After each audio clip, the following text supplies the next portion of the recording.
కేంద్రం దేశంలో ఏ రాష్ట్రమైనా ఉద్యానవన పంటలు ఒక క్లస్టర్గా చేస్తే నిధులిస్తామని ప్రకటించిందన్నారు మంత్రి అచ్చెన్నాయుడు. గత ప్రభుత్వ హయాంలో ప్రారంభించిన పళ్ళు మొత్తం ఎక్కడ వేసిన గొంగళి అక్కడే అన్నట్లుగా ఉందన్నారు. మంత్రి వ్యాఖ్యలకు బొత్స కౌంటర్ ఇచ్చారు. వ్యవసాయం శుద్ధ దండగా అని ఎవరు చెప్పారో అందరికీ తెలుసన్నారు. సభలో అడిగిన ప్రశ్నలకు సమాధానం చెప్పకుండా విమర్శలు చేయడం సరికాదని కౌంటర్ ఇచ్చారు. ఎవరైనా కట్టుకోవడానికి ముందుకొస్తే సబ్సిడీ ఇస్తాం. పులివెందుల్లో మరి 70% పూర్తయి 30% పెండింగ్ ఉందన్నారు.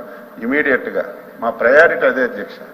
OSS ఫర్టిలిటీలో టెస్ట్ ట్రీట్మెంట్స్ థెరపీస్ అన్ని scientifically design in the good hands of science. Mummy daddy అవ్వాలంటే OSS కి కాల్ చేయండి. ఏవైతే గత ప్రభుత్వంలో ఉన్నాయో, ఏవైతే ప్రారంభించారో అన్ని ఎక్కడేసిన గొంగలు అక్కడలాగా ఉన్నాయి. అందులో ప్రయారిటీ తీసుకున్నాం. 10% పెడితే ముందు ఏది ఉపయోగంలోకి వస్తుంది, 20% పెడితే ఏది ఉపయోగంలోకి వస్తుంది, ఒక ప్రయారిటీ తీసుకొని ఈ ప్రభుత్వం అనేది చాలాసార్లు చెప్పాను, మళ్ళీ చెప్తున్నాను. ప్రభుత్వాలంటే కంటిన్యూషను, ఇది మన సొంత జాగీరు కాదు. ఏదైతే క్లస్టర్స్ అని మీరు చెప్పారు సంతోషం.